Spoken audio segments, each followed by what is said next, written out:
Pronto. Esse primeiro encontro, ele tem uma função de contextualizar esse diálogo, que surgiu, né, que foi surgindo desde o final do século XIX até hoje em dia, mas principalmente olhando para esse começo, né, entre a arte e a ciência, né, que pensava a, a psicologia, né, que na época ainda não era a psicologia, mas era a psiquiatria, enfim. E, e como que essa aproximação ela aconteceu, né? Tanto em relação a um certo espírito da época que foi atentando para isso, quanto alguns psiquiatras, né, algumas pessoas que estavam trabalhando dentro de psiquiatrias e que foram observando, né, as produções de alguns pacientes e vendo que ali havia algo importante. Quanto, ao mesmo tempo, o pessoal, os artistas do modernismo, né, assim, já desde de um romantismo, eles já estavam percebendo que a produção artística ela não era sobre exclusivamente os objetos externos, elas estavam falando sobre si, né? Seja pelas escolhas que é dada, né? A forma como vai ser feita essa pintura, né? Como no caso dos impressionistas, seja pelo conteúdo que vai ser posto ali, né? Que vai ser expresso. Então, tanto nós temos artistas falando e elaborando sobre esse encontro, né, entre a arte e a psique, quanto psicólogos, psiquiatras, enfim. Esse primeiro encontro ele vai fazer essas aproximações. Vamos lá, então. E aí eu chamei isso de um flerte, né? Que a arte ela flertou com a loucura por observar que havia um espírito ali se expressando, né? Também teve alguns exemplos assim de artistas que foram buscar inspiração dentro da psiquiatria ah, para a sua própria produção, ou foram fazer trabalhos de ensino de arte dentro da psiquiatria, esperando colher dali obras valiosas, né, que falasse sobre uma essência da alma, enfim. E aí eu vou apresentar um pouco sobre essa galera toda. Ah, no meio disso tudo, também houveram desenvolvimentos no ensino da arte e no que depois foi se chamar arte-terapia, né? Então, eu vou estar pontuando também essas referências. E, por fim, eu vou estar chegando aqui no Brasil e apresentando umas experiências iniciais, né? Da Anis da Silveira e do Osório César, na intenção da gente colher dali, daquelas experiências, o que é que funcionou, né?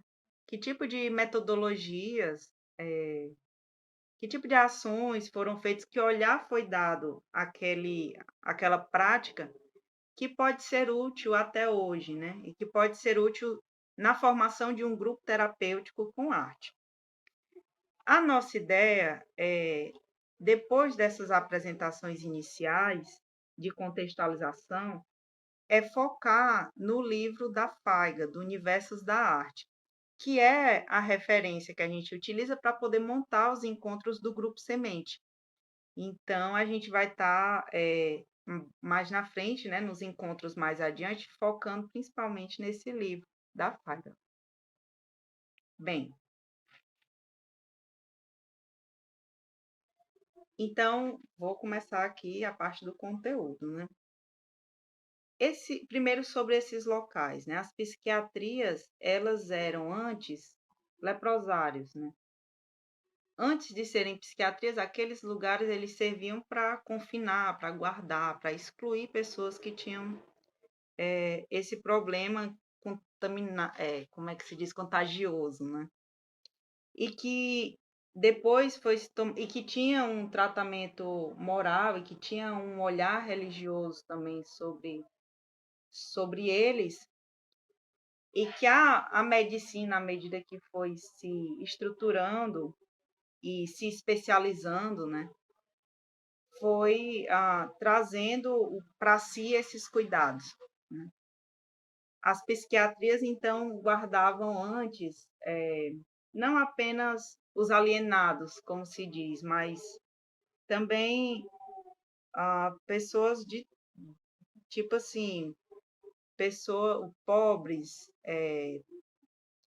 pessoas que eram rechaçadas, né, da sociedade, ou que, assim, constrangia a vista do cotidiano, né, da sociedade. Elas eram guardadas ali dentro desses leprosários, né, que depois foi evoluindo para as psiquiatrias com um olhar mais médico. E esse período ele dialoga, né, com o iluminismo, né, uma época em que a razão ela era o suprassumo do ser humano, né? E também por isso os afetos, os sentimentos, as invasões que a gente sente, as confusões que a gente sente, elas eram postas assim como algo deplorável, né? O romantismo, enquanto corrente estética, e enquanto também uma certa ideologia da época, ela vem fazer essa crítica a esse iluminismo, né? A esse espírito da época, da razão. E, e aí o Goya, ele é um representante valioso, né? Para esse romantismo e para sinalizar sobre essas sutilezas psicológicas, sobre as expressões, né? Sobre a emoção. O Goya, ele faz algumas pinturas em que ele, de certa forma, acusa os tropeços da própria razão, né? Ele tem uma gravura que ele tem uma gravura que tem o nome O Sono da Razão Produz Monstros, né? Que tem um homem sobre a escrivaninha e atrás dele tem umas corujas, tem uns bichos, assim, como se eles estivessem invadindo, né? Ou atrapalhando esse homem, né? Ah, não é possível viver de uma unilateralidade, né? Não dá para ser só razão, né? Ficar nesse lugar produz monstros. Então, o Goya, já naquela época, né, já no século XVIII, ele já começa a trazer isso, né, na sua expressão. A arte do Renascimento, a arte do Iluminismo era essa de pintar as coisas belas, as coisas perfeitas, né, de evocar a razão, a linearidade, sabe? Então, o romantismo ele vem nesse contraponto. Então, o Goya ele faz algumas pinturas que retratam essas psiquiatrias, né? Algumas, principalmente duas. Uma delas é essa que está no slide, né? Que é de 1784. E a outra é essa daqui, que já é de 1816. Uma delas, eu não lembro exatamente qual, né? É uma pintura que tem uma referência numa psiquiatria, de fato, e outra não. Essa informação que eu esqueci, eu mando para vocês no grupo. Mas, de toda forma, ele tanto estava falando de algo externo, né, quanto ele estava falando de algo interno. Ele ressalta essas expressões, ele ressalta essa diferença, né, entre o claro e o escuro. Ele mostra que existem opostos, né? Então, um dos autores que eu coloquei lá para vocês, ele diz assim, que é efetivamente o Goya é efetivamente um dos que mais cedo e mais intensamente na história da arte se dispôs a tomar seu mundo psicológico como objeto. O Goya fazia isso de uma forma intelectual? Não, né? Talvez até sim, mas o artista, ele tem essa característica de trazer e, enfim, a arte, né, ela tem essa característica de antecipar algo do seu tempo, né? É como uma intuição, é como se percebesse é como se sentisse afetos que que dizem assim, algo de errado não está certo. E eles antecipam uma realidade que está no ar, né? Digamos assim. Então, vocês vão perceber também em outros momentos que a arte ela traz essa característica, né? E o Goya ele percebia isso, né? A pintura dele ela expressa isso, ela expressa que há algo que está ruindo, né? Há uma razão que não é suficiente. Tá bom. E aí no século XIX, como eu disse para vocês, começou a pipocar estudos psiquiátricos, né? Que atentavam para essas questões subjetivas, para uma interioridade, né? Aqueles pacientes que estão ali internados têm algo a dizer e eles estão falando sobre isso, talvez através das pinturas deles. Precisamos olhar para isso. Na época, isso foi muito. Isso no início do século. No finalzinho do XIX, no início do século XX, isso foi muito. Como é que se diz? Revolucionário, sabe? Olhar para a subjetividade, olhar para a dignidade daqueles pacientes e perceber que ali haviam pessoas, né, dizendo algo muito sensível. Essa observação, como eu disse no começo, também foi feita pelos artistas, também foi feita por educadores, né? Essa pintura aqui, inclusive, é uma pintura anônima dessa coleção Adamson. Eu tenho umas dificuldades de pronúncia, e aí vocês vão perdoando minhas pronúncias ruins. Quando eu souber pronunciar direitinho, eu conto para vocês por áudio como é que se pronuncia. Eu vou perguntar para o pessoal que sabe pronunciar as coisas, né? Os meus contatos que sabem pronunciar as coisas. Bem, mas está escrito aí. Esse artista, ele se inseriu nas psiquiatrias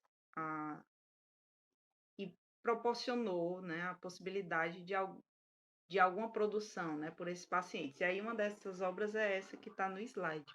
E eu acho ela muito linda e também muito significativa, né? Bem, um desses psiquiatras foi esse que está escrito o nome no slide, que eu não vou nem tentar pronunciar, porque eu ainda não sei, vou passar vergonha.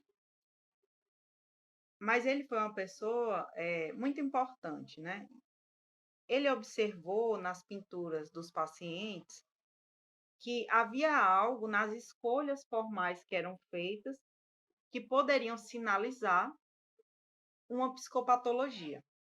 Então, ele publica um livro, né, em 1922, chamado Arte dos Doentes Mentais, uma contribuição à psicologia e à psicopatologia da configuração formal. Ele vai fazer observações, né, por exemplo, a escolha da linearidade, a intensidade, a escolha das cores, a escolha por uma geometrização. Ele vai olhar para essas escolhas que são feitas, né, nesse processo de produção artística, na intenção diagnóstica, numa intenção de perceber o que é que aquilo dali falava sobre o processo psicopatológico do paciente, sobre a doença dele e talvez até sobre a própria identidade. Mas essa parte eu não sei. Por quê? Esse livro, ele não tem em português, então eu não li. A gente pode encontrar um pouco sobre ele no primeiro capítulo do Imagens do Inconsciente, da Anis da Silveira, que está lá no Drive também. Se vocês quiserem dar uma olhada, eu inclusive aconselho. É um capítulo muito bom e você vê a Anise se utilizando dessa leitura ao falar, ao interpretar, né, ao fazer uma leitura das obras de alguns pacientes. Então, esse capítulo ele é muito bom para poder acessar essa leitura, né, que esse psiquiatra faz na época com esse livro. Beleza. Uma dessas obras é essa que está aí no slide. Ele faz uma coleção, né?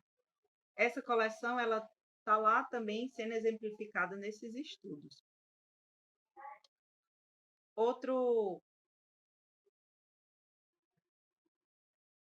Outra referência é o Freud, né?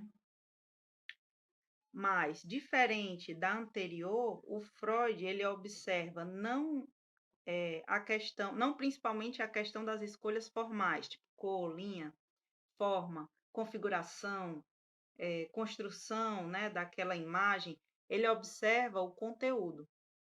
Então, e um exemplo é esse texto, né, essa análise que ele faz. Ops, acho que chegou alguém. Deixa eu autorizar aqui a chegada. Pronto. Agora eu vou voltar aqui para o slide.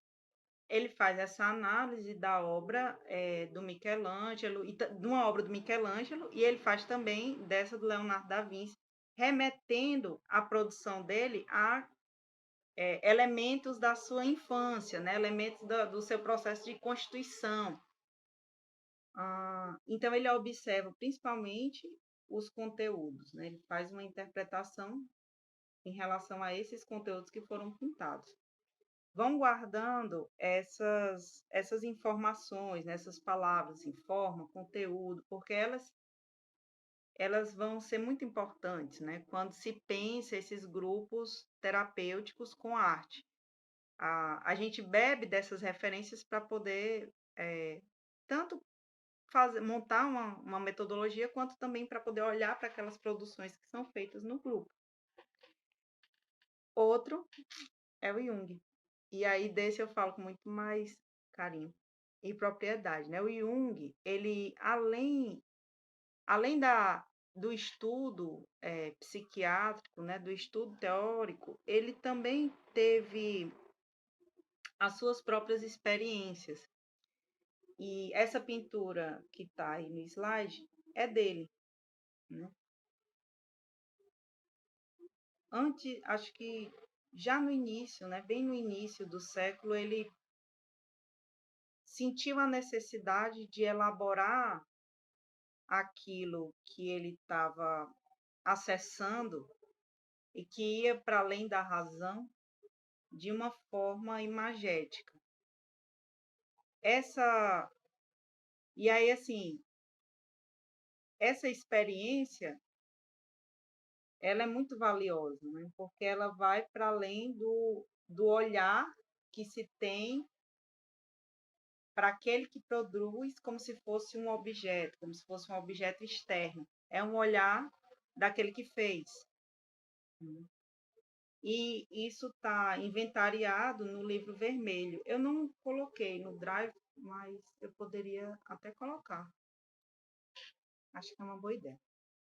Então, por um lado, ele teve essa produção pessoal, né, em que inclusive ele comenta que se ele não tivesse transformado aquelas imagens, né, transformado aqueles afetos, aquilo que ele estava vivenciando, em imagens, provavelmente ele seria dilacerado pela intensidade daqueles afetos. Então, ele traz essa. É muito valioso essa fala em primeira pessoa, né? De quem vivenciou essa experiência e, a seguir, olha para ela de uma forma científica. Então, é um trabalho muito rico. Além dessa produção pessoal, tem o estudo que ele faz sobre produções artísticas, né, como, por exemplo, a do James Joyce, no Espírito da Arte na Ciência, né, ele faz uma elaboração, né, ele faz um estudo sobre o processo criativo dos artistas, e ele também fala sobre o processo criativo que ocorre durante uma psicoterapia, né? Quando ele cita exemplos ou faz análise de pacientes que foram trazendo essas imagens, né? E aí ele está no lugar do terapeuta, ele está no lugar daquele que está fazendo a leitura, né? a interpretação daquelas imagens que não foi produzida por ele.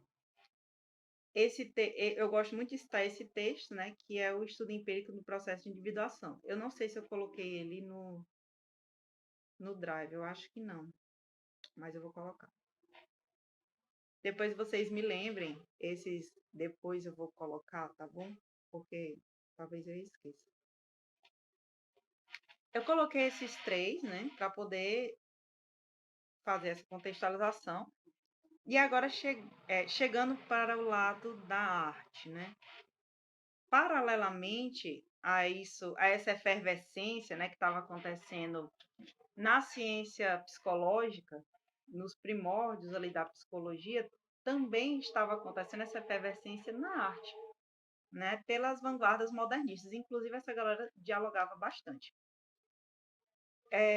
Então, eu trago o impressionismo, né, como uma corrente estética que olha para esse aspecto subjetivo da produção, né, da pintura que é feita. À medida que eles reconhecem há,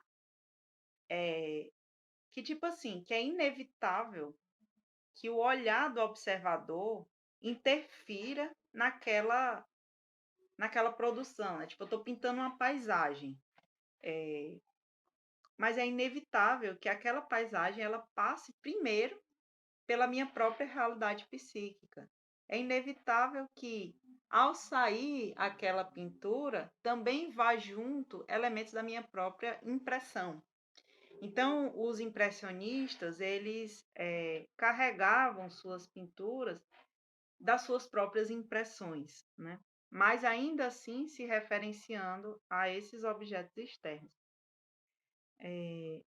E aí eles são muito interessantes por conta disso, né? Quando a gente vai pensar em grupos terapêuticos que envolvem arte, a, a gente também pode trazer não apenas aquela expressão espontânea que vem de dentro e pá, como sendo o suprassumo sei lá, da subjetividade, mas também, até mesmo quando um paciente está fazendo uma cópia, ele inevitavelmente expressa coisas ali, ele imprime coisas ali que são dele, né? E aí os impressionistas, eles dão essa cutucada na gente, né? Eles dizem, olha, presta atenção. Pronto. O expressionismo, por sua vez, ele já traz esses elementos que são interiores, né? Então não se pinta mais de fora, se pinta de dentro. Aquele conteúdo que eu vou pintar ali é o que está dentro de mim, né? E culmina na abstração, né? Porque não existe nada assim externamente que seja por exemplo, esse negócio aí que o Kandinsky pintou, essa expressão, enfim. Não é sobre um objeto, né? Nitidamente não é sobre algo que está fora. A abstração é como se fosse o suprassumo de uma interioridade, né? Aquilo dali que está exposto certamente vem de dentro. E eu acho interessante essa pintura porque o Kandinsky ele traz elementos formais bem nítidos, né? Você vê as linhas, você vê as formas, você vê a escolha de cor. Inclusive, ele se dedica bastante a esse estudo de cor, né? Tem 2 livros lá, no Drive, né? Um deles eu não encontrei em português, que é do Espiritual na Arte. Se alguém encontrar, bota lá. E o outro é ponto, linha e plano, né, em que ele vai falar sobre esses elementos numa perspectiva expressiva, né? Então, ele publica, ainda assim, nesse começo de século, o do espiritual na arte, né, e da pintura em particular. E ele diz o seguinte: após o período da tentação materialista a que aparentemente sucumbiu, mas que repele como uma tentação ruim, a alma emerge purificada pela luta e pela dor.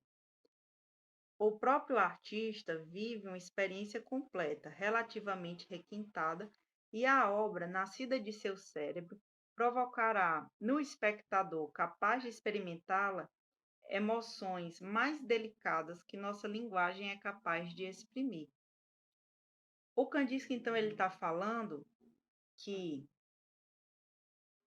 a arte é um valioso veículo de expressão.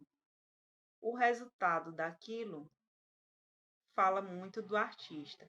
O olhar, que é o olhar do espectador, também pode falar sobre o espectador. Ah, uma coisa que eu acho interessante em relação a esse slide, né? Porque que eu trouxe isso? Voltando para a intenção desse grupo. A gente também pode trazer obras para serem lidas, né? Durante um encontro, durante uma facilitação, durante um grupo, né? Ou até mesmo no nosso dia a dia, assim, quero pensar um pouco, quero refletir sobre a vida, enfim. Vou dar uma olhada em umas obras. Há algo que eu vou dizer sobre elas que está sendo dito sobre mim, né? Que na verdade eu estou falando de mim. Então, o processo da leitura da obra também traz elementos subjetivos, né? E, e eu acho muito interessante, assim, porque as vanguardas modernistas elas vão se aprofundando nesse nessa subjetividade, né? Elas vão se aprofundando de uma forma que só a arte pode fazer, né? E aí é o caso do surrealismo. O surrealismo ele já vai trazer elementos, né, do inconsciente.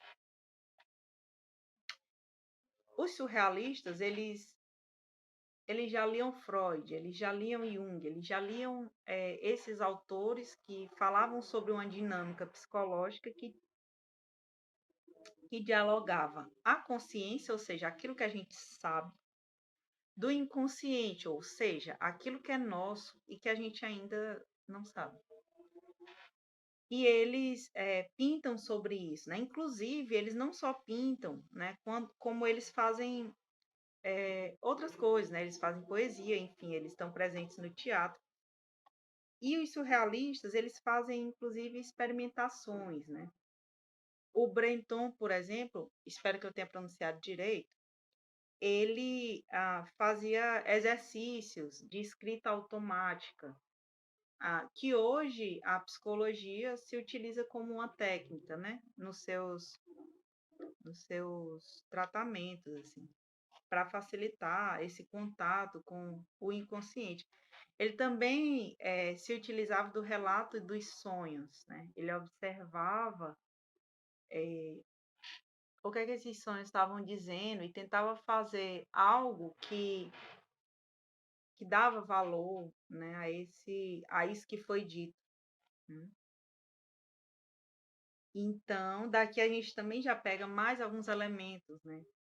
Ah, que é a valorização a esses conteúdos, né, que não estão tão claros, mas que aparecem para a gente quase como se não fossem nossos, mas são nossos e dizem algo muito importante, né? Pronto, vamos lá. Eu comentei com vocês que os artistas eles estavam se inserindo nas psiquiatrias, né? Que eles também estavam olhando para essa produção que eram feitas pelos pacientes. Ah, e aí um deles tá aí no slide, eu também não sei pronunciar, mas eu vou falar, né? Bem, eu costumo chamar, eu não vou tentar pronunciar, gente, eu tenho muita dificuldade. Ele cunha o termo arte bruta, para poder falar dessas produções artísticas que são feitas por esses pacientes que não têm estudo em arte, que não entraram, né? Que não estão inseridos processo formal, acadêmico, né, de estudo, enfim, existiam escolas, existiam universidades, né, existiam ateliês em que esse conhecimento era passado, e eles não estavam lá, mas eles estavam produzindo algo. E aquilo dali foi categorizado como uma arte bruta, né? Porque ela apontava para, tipo assim, como se fosse a essência, né? Já que não havia sido contaminada, era uma essência que não havia sido contaminada pelos processos de ensino, né? Pela herança acadêmica que é dada a esse processo criativo. Ah, bem, um desses. E aí tem, por exemplo, tem a coleção de arte bruta, né? Em que um desses artistas está com a pintura aí no slide, e existem vários outros, né? Essas coleções, gente, elas sofreram muitas críticas na época, porque tinha gente que achava isso um absurdo, né? Os próprios artistas sofriam esse tipo de julgamento, né? Tipo assim, o Kandinsky teve sua obra tida como uma arte degenerada, né? Olha só que coisa mais desorganizada, né? Que absurdo. Olha o que esse homem está pintando. E isso tinha, inclusive, isso também estava atravessado por discussões políticas que tinham na época, né? Ideológicas, enfim, que estavam relacionadas a esse acento que era dado à razão, colocando a emoção, a subjetividade, enfim, e a própria loucura num lugar de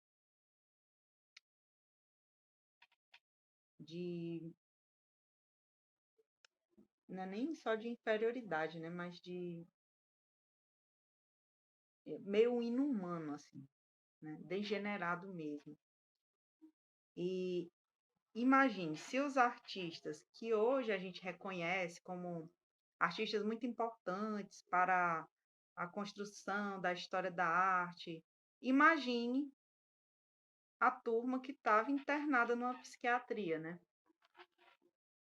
Então, essas coleções, elas não tinham lá tanto reconhecimento, né? Elas não tinham lá uma boa recepção, mas tal hora elas tinham. Então, quando elas chegavam a ser expostas, elas chegavam a ter um local que acolhesse, né? A exposição delas, ou que guardasse elas, isso era um grande salto. Se eu não me engano, essa coleção ela foi encontrar o canto dela lá na Suíça. Mas antes ela rodou muito. Terminei já essa parte? Sério? Tá. E aí, assim, o ensino da arte, ele também vinha pensando sobre esses processos expressivos, né? É a época da escola nova e do próprio Herbert Reed, na Educação pela Arte. Eles trazem, eles tentam superar o ensino artístico enquanto cópia, enquanto técnica, para um ensino artístico que busca elementos de expressão, de autonomia, de. Ah, é isso. Né? Então, a tendência da escola nova, ela descola o interesse do intelecto para o sentimento, do lógico para o psicológico, dos processos cognitivos para os processos pedagógicos, da disciplina para a espontaneidade.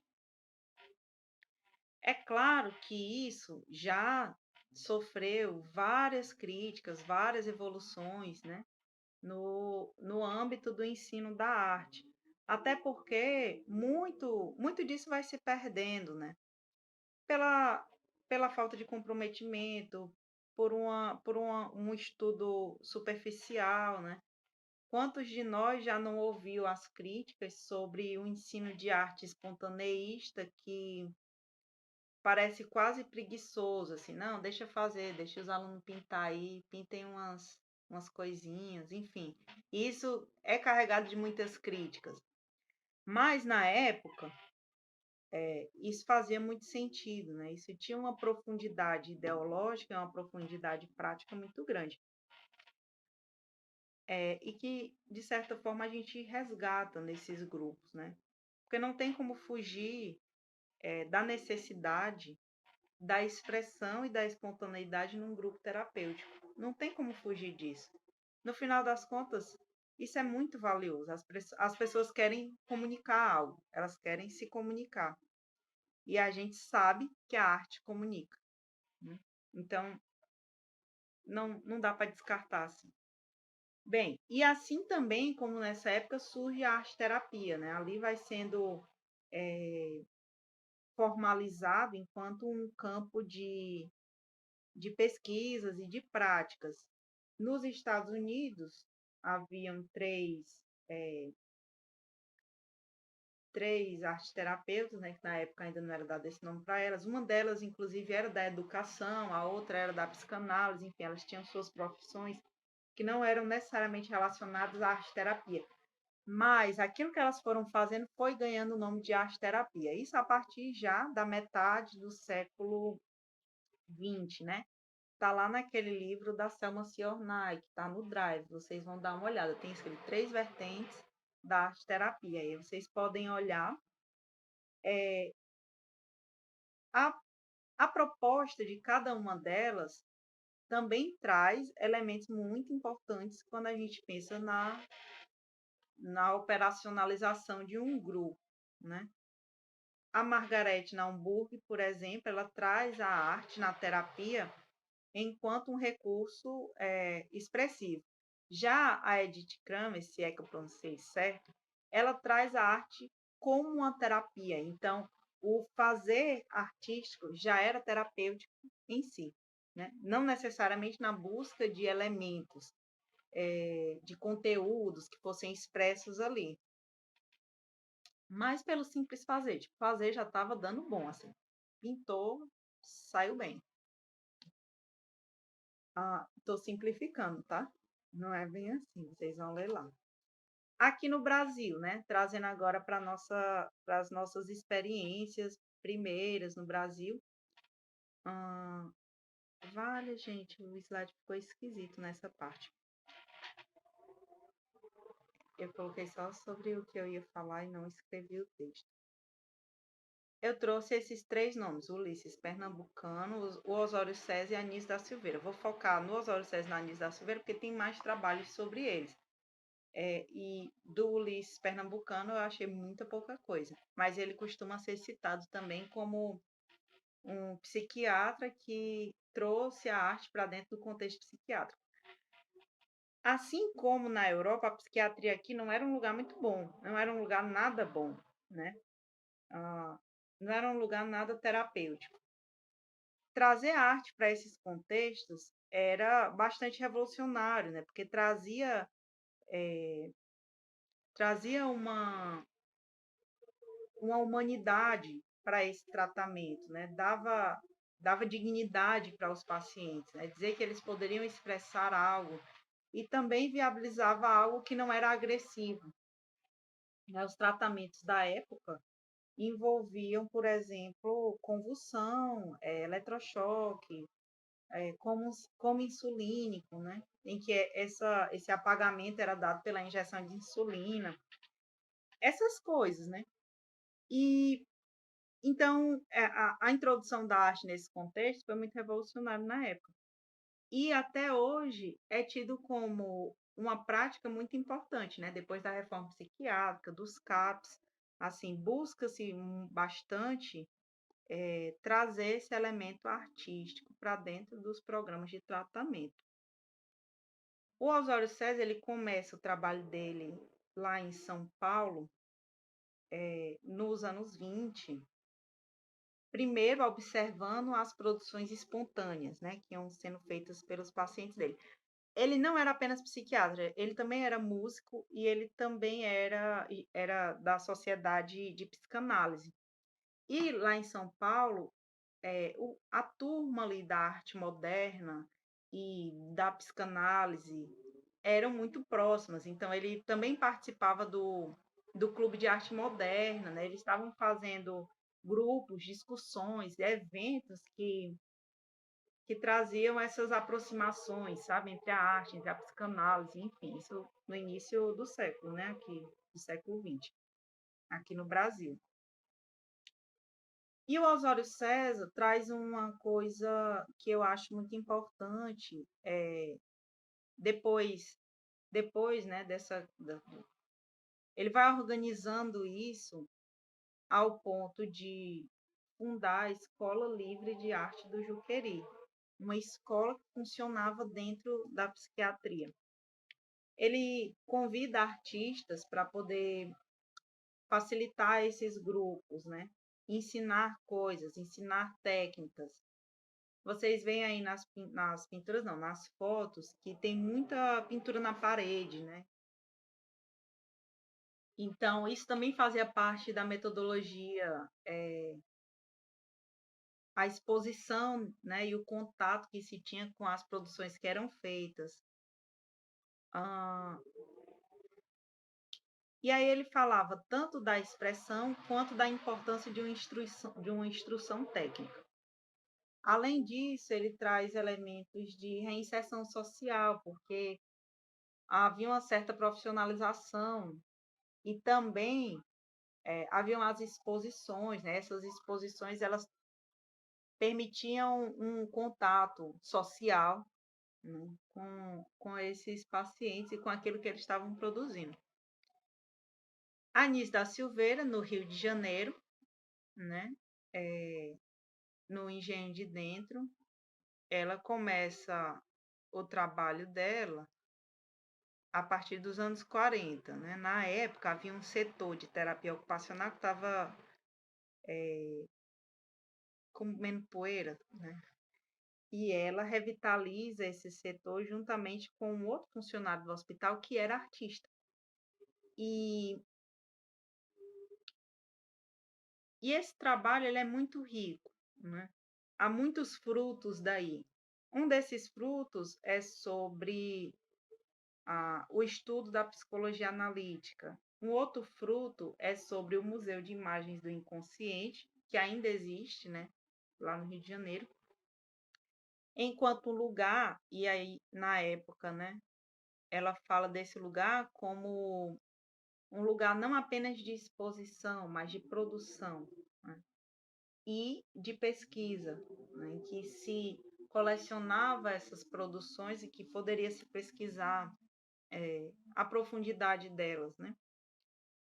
Além disso, havia essa relação, né, com os artistas modernistas, né? O próprio Palatinic ele vai falar dessa experiência com a Anis da Silveira como algo bastante transformador para a própria arte dele, a produção artística dele. E a Anis da Silveira, vocês vão ver lá, tem 2 livros no Drive, né? Tem o Mundo das Imagens, tem o Imagem do Inconsciente. Ela tanto olha para essas pinturas em relação aos seus aspectos formais, né, como eu falei naquele primeiro capítulo, quanto em relação a esses conteúdos simbólicos. Essas imagens produzidas, elas sinalizam, inclusive, sobre um processo curativo, né? Aquelas produções, elas também apontavam para uma saúde que estava se estruturando ali. E que aquelas imagens denunciavam essa estruturação, né? Dessa saúde, dessa organização que estava sendo necessária de ser feita. Isso numa época em que os pacientes eram basicamente o seu quadro clínico, né? Então, se, por exemplo, um paciente era tido como, ele tem um quadro de agitação, ele é muito agitado, enfim, bota um remédio lá para ele se acalmar. A Nise observava, pelas expressões que eles faziam sobre essa agitação, que ela dizia algo, né? E que essa própria agitação, por exemplo, e esses conteúdos que ela observava dessa agitação também já apontavam a própria terapêutica, né? Ali era uma tentativa de se reorganizar. E se olhar com cuidado, você consegue acompanhar essa tentativa, você consegue entender o que é que eles estão querendo dizer através do corpo, através da pintura, enfim. Então, é um trabalho super rico, né? E que é uma referência muito importante para a gente. Então, gente, pronto. E aí, olhando para tudo isso, eu tentei fazer um resumão com, com várias referências que são importantes para a gente pensar esses, esses grupos, né?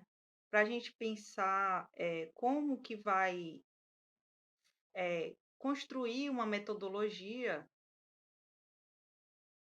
que possa ser útil, né? Que possa ter frutos. E a gente pesca várias possibilidades, né? A gente pesca vários direcionamentos, seja com o trabalho da Nise, seja com o trabalho do Osório César, seja com o que os artistas modernistas falaram, seja com os estudos psiquiátricos que foram feitos, né, no início do século XX. Mas aí a gente vai pescando assim, alguns direcionamentos. E a ideia dessa contextualização é essa, né? Bem, e aí o que é que eu vou fechar aqui eu vou fechar aqui o compartilhamento de tela para a gente conversar.